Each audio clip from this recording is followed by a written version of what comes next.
नमस्कार, सत श्री अकाल, जय हिंद। मैं संतोष भेनवाल स्वागत करता हूं आप सभी का हमारी इस वीडियो में।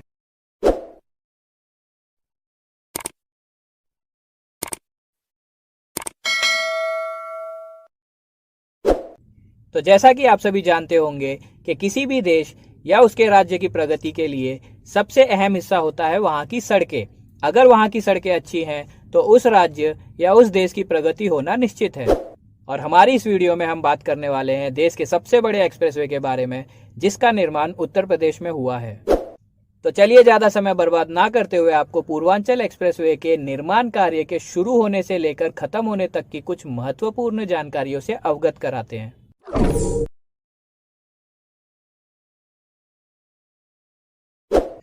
341 किलोमीटर लंबे इस एक्सप्रेसवे में 7 बड़े पुल, 114 छोटे पुल और 271 अंडरपासेस बने हैं। वर्तमान में ये एक्सप्रेसवे 6 पट्टी यानी 6 लेन का है, जिसे भविष्य में बढ़ा करके 8 पट्टी का भी किया जा सकता है। ये एक्सप्रेसवे लखनऊ को गाजीपुर से जोड़ता है, जो प्रदेश के 9 जिले जो कि लखनऊ, बाराबंकी, अमेठी, सुल्तानपुर, अयोध्या, अंबेडकर नगर, आजमगढ़, मऊ और गाजीपुर से होकर गुजरता है। एक तरफ इस एक्सप्रेसवे की शुरुआत लखनऊ सुल्तानपुर नेशनल हाईवे 731 पर स्थित चांदसराय गांव से होती है, तो वहीं दूसरी तरफ 341 किलोमीटर दूर गाजीपुर के हैदरिया गांव पर इसकी समाप्ति भी होती है।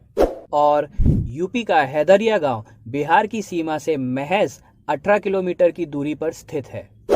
सबसे महत्वपूर्ण बात यह है कि सुल्तानपुर जिले के पास 3.2 किलोमीटर लंबी हवाई पट्टी भी इस एक्सप्रेसवे में बनाई गई है, जिसका आपातकालीन परिस्थिति में या फिर जंग की परिस्थिति में इस्तेमाल किया जा सकता है, जो कि राष्ट्र की सुरक्षा के लिहाज से बहुत बड़ी बात मानी जा रही है।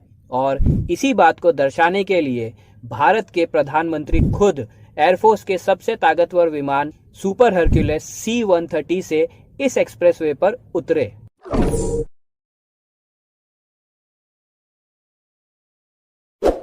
नवंबर 2015 में समाजवादी सरकार ने पूर्वांचल एक्सप्रेसवे के ठेके यानी टेंडर की प्रक्रिया को चालू किया और 2015 के अंत तक अखिलेश यादव की समाजवादी सरकार द्वारा 6 बड़ी कंपनियों को, जो कि NCC, Ashoka Buildcons, Afcons, Gayatri construction, PNC और लार्सन एंड टर्बो को एक्सप्रेसवे के 8 अलग अलग खंड के निर्माण के टेंडर के लिए चुना गया था। फिर आनन फानन में 22 दिसंबर 2016 को अखिलेश यादव की सरकार ने पूर्वांचल एक्सप्रेसवे की नींव रखी, क्योंकि फरवरी 2017 में उत्तर प्रदेश में विधानसभा के चुनाव होने वाले थे और दिसंबर 2016 तक राज्य की सरकार पूर्वांचल एक्सप्रेसवे के निर्माण के काम के लिए केवल 40.17% भूमि का अधिग्रहण ही कर पाई थी। कुछ दिनों बाद राज्य में विधानसभा चुनाव के चलते जनवरी 2017 से आचार संहिता लागू हो गई और इसी के चलते टेंडर प्रक्रिया के तहत चुनी हुई 6 कंपनियों को मिलने वाली राशि पर भी रोक लग गई।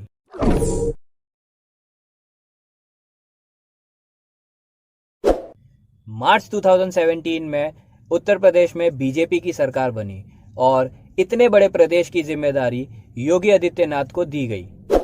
मुख्यमंत्री बनने के 2 महीने बाद ही 1 जून 2017 को यूपी सरकार ने पूर्वांचल एक्सप्रेसवे के पुराने टेंडर को रद्द करने का ये कहते हुए निर्णय लिया कि किसी भी परियोजना को पूरा करने के लिए राज्य सरकार द्वारा कम से कम 80% भूमि अधिग्रहण करना जरूरी है।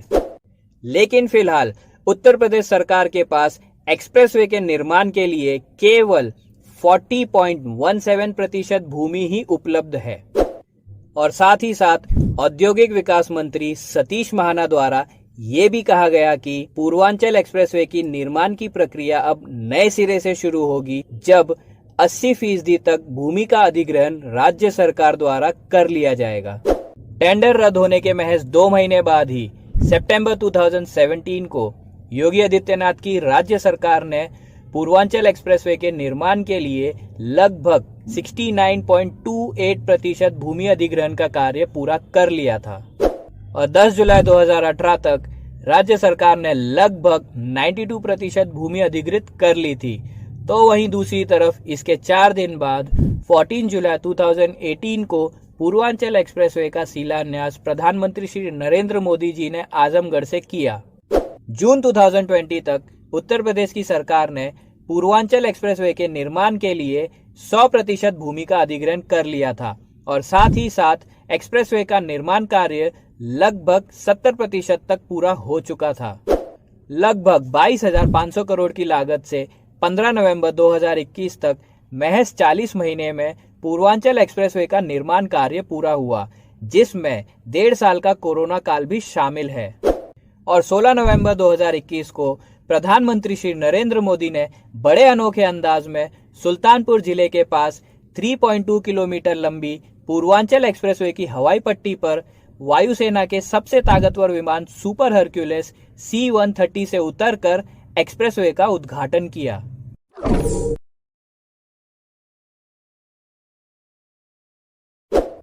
इस एक्सप्रेसवे पर CNG station, electric recharge station होंगे और इसे आगरा बुंदेलखंड एक्सप्रेसवे द्वारा डिफेंस कॉरिडोर से जोड़ा जाएगा। उत्तर प्रदेश का पूर्वी क्षेत्र, जो पूर्वांचल के नाम से भी जाना जाता है, न केवल लखनऊ बल्कि राष्ट्रीय राजधानी से भी पूर्वांचल एक्सप्रेसवे के जरिए लखनऊ, आगरा और यमुना एक्सप्रेसवे के माध्यम से जुड़ जाएगा और ये एक्सप्रेसवे उत्तर प्रदेश के पूर्वी हिस्सों के आर्थिक विकास को भी बढ़ावा देगा। पूर्वांचल एक्सप्रेसवे निर्मित कृषि वस्तुओं और अन्य उत्पादों के लिए बड़े बाजारों तक बेहतर पहुंच प्रदान करेगा और साथ ही साथ इस एक्सप्रेसवे को पूर्वी उत्तर प्रदेश के लिए लाइफलाइन भी कहा जा रहा है। गोरखपुर और काशी जैसे बड़े शहर भी इस एक्सप्रेसवे से लिंक रोड के माध्यम से जोड़े जाएंगे और गोरखपुर लिंक रोड का निर्माण कार्य भी शुरू हो चुका है। तो आज के लिए हमारी इस वीडियो में बस इतना ही। आशा करता हूं आप सभी को हमारी ये वीडियो पसंद आई होगी, तो कृपया करके हमारी इस वीडियो को ज़्यादा से ज़्यादा लाइक और शेयर कीजिए ताकि हमारी ये वीडियो ज़्यादा से ज़्यादा लोगों तक पहुंचे। तो जल्द लौटूंगा अपनी नई वीडियो के साथ। तब तक के लिए नमस्कार, सत श्री अकाल, जय हिंद।